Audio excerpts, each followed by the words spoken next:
जी हाँ दोस्तों, Chennai super Kings versus Rajasthan Royals IPL 2021 match number 12 जो मुंबई के वानखेड़े स्टेडियम में खेला जा रहा है। ये वही स्टेडियम है जहां महेंद्र सिंह धोनी ने साल 2011 में वर्ल्ड कप खिताब जितवाया था। उसमें सभी खिलाड़ियों का बहुत अहम योगदान था, लेकिन महेंद्र सिंह धोनी के द्वारा लगाया गया वो छक्का सभी के लिए यादगार बना। कुछ ऐसी उम्मीद थी दोस्तों महेंद्र सिंह धोनी से कि आज के मुकाबले में भी खेलेंगे, लेकिन जो पारी अभी तक पिछले 3 मुकाबले में खेले हैं उनसे तो सिर्फ और सिर्फ निराशा ही हाथ लग रही है। दोस्तों, आप में से ज़्यादातर फैंस आईपीएल का इंतजार करते हैं, लेकिन करोड़ों फैंस ऐसे भी होंगे जो सिर्फ आईपीएल में महेंद्र सिंह धोनी को खेलते हुए देखने के लिए इंतजार करते हैं। लेकिन क्या हो जब दोस्तों महेंद्र सिंह धोनी के पास ओवर भी बचे हो और पूरा मौका भी हो बल्लेबाजी करने के लिए, लेकिन आज फिर से वो रन ना बनाए तो बहुत निराशा हाथ लगती है। एक भी छक्का दोस्तों आज के मुकाबले में महेंद्र सिंह धोनी के बल्ले से नहीं देखने को मिला। ये बात नहीं कि गेंदें नहीं बची थी, गेंदें तो बहुत बची थी। महेंद्र सिंह धोनी के पास पूरा मौका भी था, बल्कि उन्होंने अपने आप को सेट होने के लिए पूरा समय भी लिया, लेकिन पता नहीं क्या हुआ दोस्तों कि वो कहीं ना कहीं किसी खास कारण वजह से आउट हो गए। आपको बताने वाले हैं फर्स्ट इनिंग का पूरा हाल कि क्या कुछ रहा महेंद्र सिंह धोनी की टीम चेन्नई सुपर किंग्स का हाल। दोस्तों, कुछ खास कारण बन रहे हैं जिसकी वजह से टीम का स्कोर जो आज के मुकाबले में 218 या 208 जा सकता था वो 188 पर 9 विकेट के नुकसान पर रुक गया। और इसके पिछले मुकाबले से भी तुलना करेंगे कि क्यों इतनी आसान सी जीत दर्ज करी थी पिछले मुकाबले में चेन्नई सुपर किंग्स ने। तो दोस्तों, आपको बताएं सबसे पहले किस प्रकार से टॉस जीतकर यहाँ पर राजस्थान रॉयल्स के कप्तान संजू सैमसन ने गेंदबाजी का फैसला किया। और अगर बात करें टीम में बड़े बदलाव की, तो बिना किसी बड़े बदलाव के दोनों ही टीमें आज मैदान पर दिखी, यानी कि Ruturaj Gaikwad, Faf du Plessis, Moeen Ali, Suresh Raina, वही सब 11 खिलाड़ी थे जो पिछले 2 मुकाबलों में खेलते नजर आ रहे हैं। उम्मीद ये थी कि यहाँ पे लुंगी अनगिड़ी की वापसी होगी ड्वेन ब्रावो की जगह, लेकिन अभी भी उन वापसी का इंतजार है दोस्तों, क्योंकि 4 ही विदेशी खिलाड़ी एक टीम में खेल सकते हैं और लुंगी अनगिड़ी साउथ अफ्रीका टीम से खेलते हैं, जिसकी वजह से उनके भी टीम में कोई जगह नहीं बन रही।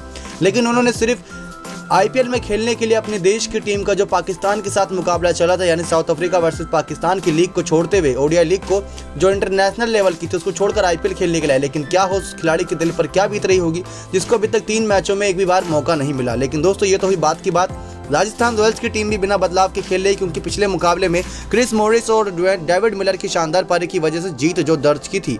संजू सैमसन बहुत खुश होंगे, लेकिन आज के मुकाबले में कठिन चुनौती है, क्योंकि फर्स्ट इनिंग में चेन्नई सुपर किंग्स ने बल्लेबाजी करते हुए 188 9 विकेट के नुकसान पर रन बना दिए। एक समय पर लग रहा था यह स्कोर 150 तक सीमित रह जाएगा, क्योंकि शुरुआती 2 विकेट जो गिरी थी वो बहुत जल्दी गिरी थी।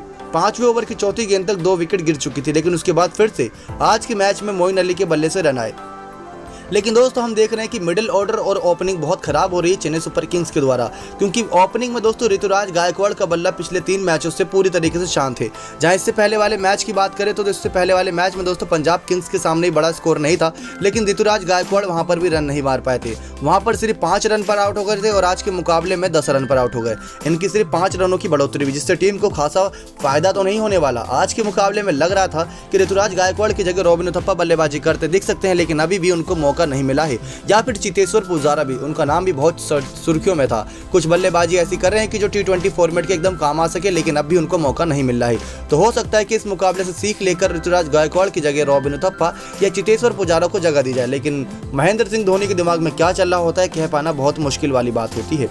फैफ डु प्लेसिस की बल्ले से रन आए दोस्तों। 17 गेंदों में 33 रन की पारी फैफ डु प्लेसिस ने खेली। यह ऐसा खिलाड़ी है जो चेन्नई की तरफ से हर मुकाबले में थोड़े बहुत तो रन मार ही देता है, जिससे कि टीम की ओपनिंग बहुत अच्छी हो जाती है।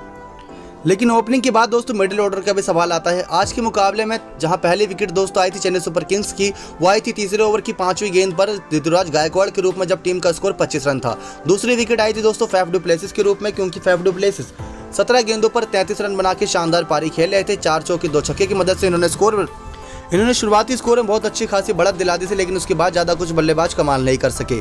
मोइन अली बल्ला थामकर मैदान पर आए थे, लेकिन राजस्थान रॉयल्स के गेंदबाजों के आगे वो भी बेबस नजर आए। 130 के स्ट्राइक रेट से बल्लेबाजी की, 20 गेंदों पर सिर्फ 26 रन बनाए मोइन अली ने, और राहुल तेवतिया ने अपनी एकमात्र विकेट मोइन अली के रूप में ली, लेकिन 2 छक्के इनके द्वारा लगाए गए बहुत शानदार थे। उसके बाद दोस्तों मोइन अली का साथ देने के लिए बीच में सुरेश रैना भी मौजूद थे, लेकिन 15 गेंदों पर 18 रन की पारी सुरेश रैना ने भी खेली। भले ही आज के मुकाबले में चेन्नई सुपर किंग्स ने 188 रन बनाया हो, लेकिन एक भी बल्लेबाज ने अपनी अर्धशतकीय पारी कंप्लीट नहीं करी। सभी बल्लेबाज दोस्तों 20-22 रन ऐसी बनाकर चले गए थे। सुरेश रैना जहां पर 1 चौका 1 छक्का लगाया, जो छक्का लगाया था वो बहुत शानदार था, लेकिन यहां पर इनकी विकेट ली चेतन सकारिया ने। आज के मुकाबले में फिर से ये युवा गेंदबाज चेतन सकारिया छा गया, क्योंकि इसने 3 बड़े नामों की विकेट ली। पहला विकेट तो दोस्तों आपको हमने बताया सुरेश रैना की, और दूसरा विकेट आपको बता दें वो थी अंबाती रायडू की, जो सुरेश रैना के बाद ठीक खेलने के लिए आए थे। 17 गेंदों पर 27 रन की पारी अंबाती रायडू ने आज के मुकाबले में खेली। और इनकी इस पारी की खास बात यह रही दोस्तों कि इन्होंने एक भी चौका नहीं लगाया और 3 छक्के शानदार तरीके से लगाए। लेकिन चेतन सकारिया ने इनकी दूसरी विकेट ली और कैच पकड़ी थी रियान पराग ने, और सुरेश रैना की कैच दोस्तों क्रिस मॉरिस ने पकड़ी थी। बहुत शानदार कैच थी वो।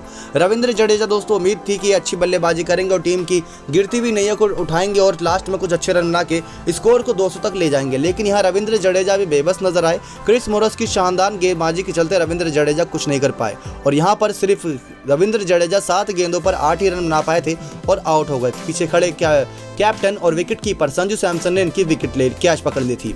महेंद्र सिंह धोनी दोस्तों फिर से इनकी याद जैसी आती है वैसे लगता है कि वो छक्के हमें देखने को मिले, लेकिन आज के मुकाबले में पूरा सूखा छाया हुआ था। 17 गेंदों पर 18 रन की पारी खेली, यानी कि इनको 10 से 15 गेंद लगती है अपने आप को सेट करने के लिए, तो वो तो इन्होंने ले ली थी, चलिए उसमें कोई दिक्कत नहीं है, लेकिन उसके बाद कम से कम रन तो मारो अपनी टीम को।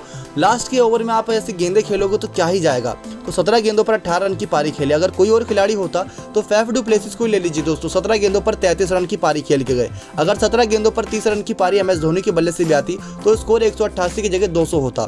लास्ट में दोस्तों 10-12 रन से बहुत असर पड़ता है, लेकिन MS धोनी की इस बल्लेबाजी से बहुत निराश रहेंगे। लेकिन सबसे ज्यादा अगर कोई खुश रहेगा तो वो रहेगा चेतन सकारिया, क्योंकि चेतन सकारिया ने तीसरा शिकार बनाया MS धोनी को और कैच पकड़ी थी शानदार जॉस बटलर ने। तो चेतन सकारिया अब हर किसी के पास खड़े होकर ये बोल सकते हैं कि मैंने एक समय पर लेजेंडरी क्रिकेटर महेंद्र सिंह धोनी की विकेट ली थी। लेकिन दोस्तों शेर के अब दोस्तों कह सकते हैं कि थोड़ा बहुत जवाब दे रहे हैं बल्ला। लेकिन सैम करन आए थे, सैम करन ने जहां पर छक्का लगाया, 6 गेंदों पर 13 रन की पारी खेली, लेकिन एक रन आउट भी हो गए थे। बता दें दोस्तों रन आउट हुए थे आखिरी ओवर की पहली गेंद पर, वो रन आउट थोड़ा बहुत नुकसान दे गया। अगर रन आउट नहीं होते तो सैम करन 3 से 4 गेंद और खेलते, और आप जानते हैं कि वो कैसी बल्लेबाजी करते हैं। लेकिन ड्वेन ब्रावो जैसे ही क्रीज पर आए उन्होंने अपनी मंशा साफ कर दी। पहला चौका लगाकर 8 गेंदों पर 20 रन की पारी ड्वेन ब्रावो ने खेली। 2 चौके 1 छक्के की मदद से 250 का स्ट्राइक रेट ड्वेन ब्रावो का दिखा, जिसकी मदद से टीम का स्कोर लास्ट में एक कह सकते हैं कि डिफेंडिंग टोटल के लिए बन गया। शार्दुल ठाकुर 1 गेंद पर 1 रन बना के रन आउट हो गए थे और दीपक चहर नाबाद खड़े रहेगा दूसरे छोर से, क्योंकि आखिरी गेंद पर ही दोस्तों विकेट गिरा था, जहां पर हमने 19वें ओवर की चौथी गेंद पर शार्दुल ठाकुर का विकेट गिरते हुए देखा रन आउट के रूप में, क्योंकि वो ड्वेन ब्रावो से स्ट्राइक चेंज करना चाहते थे। तो ड्वेन ब्रावो ने लास्ट की 2 गेंदें खेली और शानदार तरीके से लास्ट गेंद पर छक्का जड़ के टीम का स्कोर 188 9 विकेट के नुकसान पर पहुंचा दिया। तो ये था दोस्तों फर्स्ट इनिंग का हाल। सबसे अच्छी गेंदबाजी की बात करें तो चेतन सकारिया ने सबका दिल जीत लिया। इस युवा खिलाड़ी ने मुकाबले में भी अच्छी गेंदबाजी की, 4 ओवर में 36 रन देते हुए 3 विकेट ली। पिछले मुकाबले में सितारों की तरह चमके जयदेव उनादकट इस मुकाबले में शांत रहे, 4 ओवर में 40 रन दे दिए। मुस्तफिजुर रहमान ने 4 ओवर में 37 रन 1 विकेट के नुकसान पर दिया। क्रिस मॉरिस दोस्तों शानदार गेंदबाजी चल रही है, हर मुकाबले में 1 से 2 विकेट ले ही लेते हैं और वो विकेट इंपॉर्टेंट होती है, क्योंकि मिडिल ऑर्डर में विकेट लेना बहुत बड़ी बात होती है, क्योंकि इससे टीम का जो प्रेशर होता है वो पूरी तरीके से बल्लेबाजी वाली टीम पर आ जाता है। तो क्रिस मॉरिस ने 4 ओवर में 33 रन देते हुए 2 विकेट लिया और इनसे हम निराश भी नहीं होंगे, क्योंकि बल्ले से भी ये कमाल दिखा देते हैं।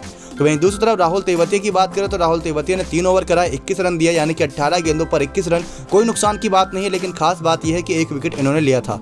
रियान पराग को 1 ओवर दिया गया था, जब यहाँ पर Moeen Ali Faf du Plessis बहुत मार रहे थे, लग रहा था कि ब्रेक थ्रू दिलाएंगे, लेकिन रियान पराग ने 1 ओवर में 16 रन दे दिया था, यानी बहती गंगा में हाथ धो लिया था रियान पराग के रूप में।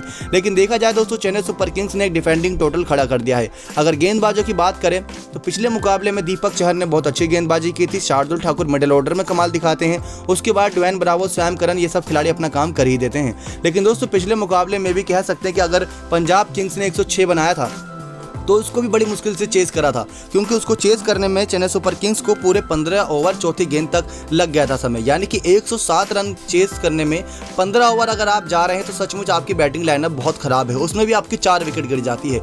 कम से कम ये चेस दोस्तों 12 या 11वें ओवर तक हो जाना चाहिए था, यानी कि 8 से 10 रन प्रति ओवर आते तो आसानी से चेस होता। और शुरुआत में तो पावर प्ले में ही 6 ओवर में ही 60 रन बटोर लेती है लगभग टीमें, और उसके बाद आप 4 ओवर में 40 रन ना बना पाए तो आपके पास कोई और शब्द नहीं होने चाहिए कहने को। तो पिछले मुकाबले में भी दोस्तों बैटिंग लाइनअप बहुत खराब दिखी थी। हम फिर से भाई बात करेंगे बैटिंग लाइनअप की, तो बैटिंग लाइनअप बहुत खराब दिख रही है इस समय चेन्नई सुपर किंग्स की। जरूरत है एक शानदार ओपनिंग की, जो कम से कम 50 रन तक बिना विकेट खोए रन बनाए पावर प्ले के अंदर, और लास्ट में जो सैम करन काम करते हैं उनको थोड़ी और ऊपर भेजा जाए, यानी कि जडेजा और धोनी से थोड़ा और ऊपर भेजा जाए। जडेजा तो अपना काम कर देते हैं, लेकिन MS धोनी इन दिनों बहुत ज्यादा बदनाम चल रहे हैं अपनी बल्लेबाजी के चलते। IPL में दोस्तों फैंस इनको सिर्फ खेलते हुए देखना चाहते हैं। कई लोग तो कह रहे हैं कि चेन्नई सुपर किंग्स की गिरती हुई नैया का कहीं ना कहीं पूरा जिम्मेदार महेंद्र सिंह धोनी को ही जाता है, क्योंकि इतनी खराब अगर बल्लेबाजी लास्ट में होगी, जो 17 गेंद आप खेल के गए उसमें बहुत ज़्यादा रन बन सकते थे, क्योंकि आखिरी ओवर में तो रन बनते हैं। अगर आप आखिरी ओवर में रन नहीं बनाएंगे तो कब बनाएंगे जनाब। लेकिन अब बात करें दोस्तों सोशल मीडिया पर क्या कुछ खबरें चल रही हैं फर्स्ट इनिंग के ब्रेक के बाद, तो सबसे पहले हम देखते हैं कि महेंद्र सिंह धोनी को लेकर सवाल खड़े हो रहे हैं, क्योंकि महेंद्र सिंह धोनी ने एक बार फिर से तीसरे, भले ही 2 मुकाबले अभी तक जीत रखे हों, लेकिन वो खराब मुकाबले जीते हैं, यानी कि पहला मैच हारे, दूसरा मैच जीते और ये दूसरा मुकाबला अच्छे तरीके से जीतने का पूरा चांस बनना हो, लेकिन ये बहुत खराब बात है दोस्तों महेंद्र सिंह धोनी के द्वारा। चेतन सकारिया की बहुत तारीफ हो रही है, क्योंकि चेतन सकारिया ने दोस्तों बहुत अच्छी गेंदबाज की और 3 विकेट झटकी। दूसरी तरफ दोस्तों मोइन अली और फैफ डू प्लेसिस की तारीफ हो रही है, क्योंकि ये दोनों खिलाड़ी अभी तक पूरी सीजन में चेन्नई सुपर किंग्स से सबसे ज़्यादा रन बनाते आए हैं। सुरेश रैना का एक अर्धशतकीय पारी आया था, अंबाती रायडू का बल्ला शांत थे। अगर दोस्तों यहाँ मोइन अली की अगर टीम में शामिल नहीं होती और ऊपर नहीं खिलाया जाता तो टीम को बहुत बड़ा नुकसान होता, क्योंकि इनके अलावा कोई और चमक भी नहीं रहा है बल्लेबाजी में। उसके बाद यहाँ पर महेंद्र सिंह धोनी के उस रनआउट की बात हो रही है दोस्तों, जो होते होते बचे, क्योंकि उनकी फिटनेस साफ देखने को मिली, किस प्रकार से उन्होंने उड़ते हुए क्रीज के अंदर एंट्री करी थी और वो रनआउट बच गया था। लेकिन अगर वही रनआउट उनका 2019 वर्ल्ड कप में ठीक उसी प्रकार से अगर डाइव मार देते तो वो शायद हम वर्ल्ड कप के आखिरी फाइनल तक जाते और जीत भी लेते। लेकिन महेंद्र सिंह धोनी के द्वारा लगाई गई वो डाइव हमेशा के लिए याद रहेगी, जो इस मुकाबले में इन्होंने लगाई है। बाल बचे रनआउट होने से अगर यही रनआउट के लिए डाइव लगा देते वर्ल्ड कप मुकाबले में, तो टीम अभी तक कह सकते हैं कि तीसरा वर्ल्ड कप जीत जाती। लेकिन यहाँ पर विकेट पिक्ड बाय चेतन सकारिया सो फार दोस्तों, इन्होंने केएल राहुल की विकेट ली है, मयंक अग्रवाल, जाय रिचर्डसन, सुरेश रैना, अंबाती रायडू, महेंद्र सिंह धोनी, इन लेजेंड्स के खिलाड़ियों की अभी तक विकेट ली है अपने इस सीजन में। तो ये खिलाड़ी बहुत समझदार और बहुत अच्छी गेंदबाजी कर रहा है डेथ ओवर से लेकर पावर प्ले में। राजस्थान रॉयल्स के पास एक नगीना है, लेकिन देखना दिलचस्प हो किस प्रकार से राजस्थान रॉयल्स 189 रन बनाते हैं 20 ओवर तक। बताते हैं पूरा फर्स्ट इनिंग के बाद हम फुल मैच हाईलाइट अपनी अगली वीडियो में। चैनल को सब्सक्राइब कर बने रहेगा हमारे साथ नेक्स्ट 9 स्पोर्ट्स की रिपोर्ट।